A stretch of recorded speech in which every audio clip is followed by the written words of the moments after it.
Another question from Discord, and this one goes like this. What is your take on faith? Do you think it's better than seeking knowledge in all of themes of life to find peace? Also, how can I know what I really need to know? What to read, what to improve, what to want? How can I know those things? In general, what should I focus on? Or, I don't need to focus on in anything. I mean, I focus on my studies now, but should I? Should I really focus on that? So, this is a good segue into the Buddhist understanding for how you get to enlightenment. So, enlightenment and such is like a nice concept, right? Oh, that sounds like super, like meaningful. And then once you have it, it's like a light bulb that just keeps on going and blah, blah, blah. Okay, so I get that. But how do we get it? In Buddhism, we say there are 4 steps to it. And it starts with faith. So, if you don't have faith, can't really get started. Why? Every lottery winner has one thing in common. They bought the lottery. But just because you buy the lottery doesn't mean you always win, right? So, suppose you set out on a path to self-discovery and love. Suppose you set out on a path of awakening. Now, all awakened people have one thing in common. They set out on that path. But just because they set out on that path doesn't mean that they get there, right? So, what that means is, over time you will experience a lot of failures. Over time you will face a lot of scenarios in which things don't go to your plan. What keeps you going in those times? Especially if it's related to making money, especially if it's related to survival, right? Typical gambler kind of a stuff too. Oh, I lost a lot, but I just gotta win one and then I'll break even and things like that, right? But gamblers know that the odds are stacked against them. But what keeps them going? It's faith. Because faith doesn't rely on evidence. Theories and, like tested hypotheses, they rely on evidence to actually tell you, hey, when I have XYZ and these conditions are met, this tends to happen, right? So, for those things, evidences work. So a lot of people, when they want to, get into coaching, and before they sign up with a session with me, or before they want to enter a contract with me, many people ask, "Can you guarantee the results?" And the thing is, I can't, because it depends on you. But if you are engaged, then we're gonna see a lot of difference, right? But I can't guarantee you that you're gonna want to change. So, the important thing is, I can't provide you that evidence. Then why do I have clients who are very successful in their life after my coaching contract with me? It's because what I try to install in them is the faith. And once people shift into that faith, that is when people can work against resistance. Even if they fail, they know that this is what they need to do. And then they go out. Right? So, surfing. I suck. But I want to be better. So every time I get swept away, what do? I return. I go back in, right? Because if I don't, how am I going to improve? Right? Of course it feels bad. Do I want evidence that, like I'm paddling, right? Do I want evidence that I'm popping up with the correct form? I would love that. But even without the evidence, even without anybody filming me and telling me I'm doing a good job, I have faith that I can make it. I can be a good surfer. That's what keeps me going back, right? So, now, faith is a word that is also commonly attributed to religion as well, right? So, it all really is the same thing. But when you ask me, do I need a religion? I will probably say no, because even I'm not a religious person. So if I truly believe that religion is really good, wouldn't I be doing it first, right? So, but faith in the Lord, faith in Allah, faith in whatever God, deity you believe in is exactly the same thing, right? This is how people move past bad times, because they know that God will never give up on them. And so all the evidence in your life can point to you that your life is a fucked up mess. But as long as you believe that I am still the Lord's child, I am still a piece of God, that gives you the power to move forward, right? And so in that vein, it's pretty much the same. But the faith that I talk about, the faith in yourself, is just that target of faith is now you rather than a deity. And other question is, how can I know what I really need to know? So the thing is, there's no need.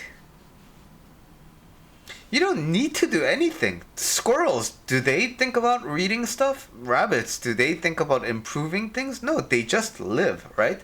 So what I'm saying is, even if you don't really live with any kind of aspiration, it's fine.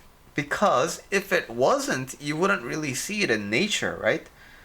So it's important to understand all the wants and needs are very humanly unique greed. It's a desire based on the constructed, ideas that we have inside of our minds. Because, dogs don't have the concept of currency, right? And the cats don't have a concept of kaizen, right? So there's no really need to do anything at an actual level. All you need to do is just, not, have a low stakes in life. Don't make other people suffer, and,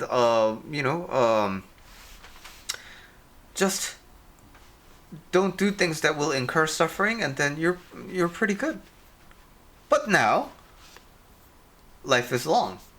There's a lot of things you can do, especially with our higher brain power. Therefore, if you can truly understand that everything is fine as is, then the next thing is all nice to haves, right? So, I don't know if you're a gamer, but suppose you play a MMORPG game, right? Or any kind of RPG game. At first, you can't really do anything because your character sucks. But then you level up, you get more equipment, and then you learn skills and magic and things like that, and then boom, you got a lot stronger. Yay, right? And then things are looking pretty good, and then you reach more higher level, you beat more difficult enemies, and then eventually you reach a point where you're max level, right? Okay, and now all the quests that you have to do are done. Cool. So when you're done with all the quests that you have to do, now starts the sandbox kind of a phase, right? You can do whatever you want now. And you want to be like a herbalist, you can pick that. You want to be a fisher person and then sell fish in the market, you can do that, right? So basically, the moment you were born, you reached maximum level. It's like a Minecraft game. You can do whatever with it. It's fine. There's no concept of winning and losing in Minecraft, right? So, it's basically whatever you want to do, you can do it. And you don't need to do anything. Because when you say need, then your happiness and your suffering depends on that. But when everything is a nice to have, everything is very low stakes. But it doesn't mean that it's not gonna be high stakes, right? I surf with passion. I go to jiu-jitsu with passion. I engage in my coaching business with passion. But even if they were all taken away from me, I wouldn't really mind. Because I got to experience it once, right? So it's like a Ferrari. I use it as a rental car. And then, boom, I have to return it. Now, I could sit down and just like cry about it, the fact that I can't have it, or I could be happy that I got a chance to drive it at least once in my lifetime, right? So that's the kind of a outlook that I want you to have, because that is the outlook that will really relieve the stress. And when your life is less stressed, that's when you can live a little bit more fully, right? So,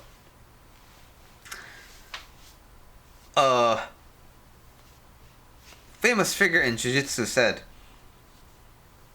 jiu-jitsu is like solving a really complex math problem, right?